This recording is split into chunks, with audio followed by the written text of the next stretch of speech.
नमस्कार, आपण बघत आहोत धुमाकूळ महाराष्ट्र न्यूज नेटवर्क, आवाज जनतेचा। पाणी टंचाई निर्मूलनासाठी महिलांचा जिल्हाधिकारी कार्यालयावर मोर्चा। बाभुळगाव येथील पाणी समस्या सोडविण्याची मागणी। वाशिम तालुक्यातील बाभुळगाव येथील पाणी टंचाईची समस्या निकाली काढण्यासाठी गावातील शेकडो महिलांनी जिल्हाधिकारी कार्यालयावर मोर्चा काढून पाणी समस्या सोडविण्याची मागणी केली। यावेळी देण्यात आलेल्या निवेदनानुसार बाभुळगाव वासियांना दरवर्षी पाणी टंचाईचा सामना करावा लागत असून ग्राम प्रशासनामार्फत नियमित पाणी पुरवठा करण्यात येत नाही। गावात मुख्यमंत्री पेयजल योजनेचे निकृष्ट काम झाले असून योजनेअंतर्गत बांधलेल्या पाण्याच्या टाकीमध्ये पाणी राहत नाही, तसेच दूषित पाण्याचा पुरवठा केला जातो असा आरोप महिलांनी केला।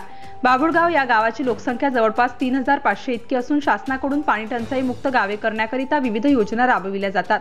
सदर योजना ग्रामपंचायतने शासनाचे निकष व ध्येय धोरणाप्रमाणे राबवली तर निश्चित पाणी टंचाई ग्रामपंचायत बाभुळगाव या ठिकाणी योजनांची अंमलबजावणी केली जात नाही असा आरोप श्रीकृष्ण अवसार यांनी निवेदनातून केला आहे।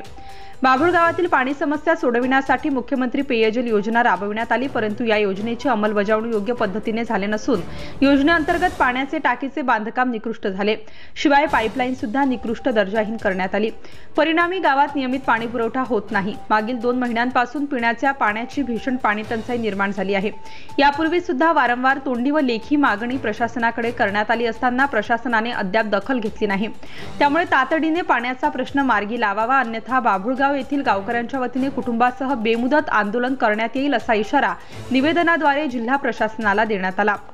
धुमाकूळ महाराष्ट्र न्यूजसाठी वाशिम जिल्हा प्रतिनिधी दिलीप अवगण पाटील।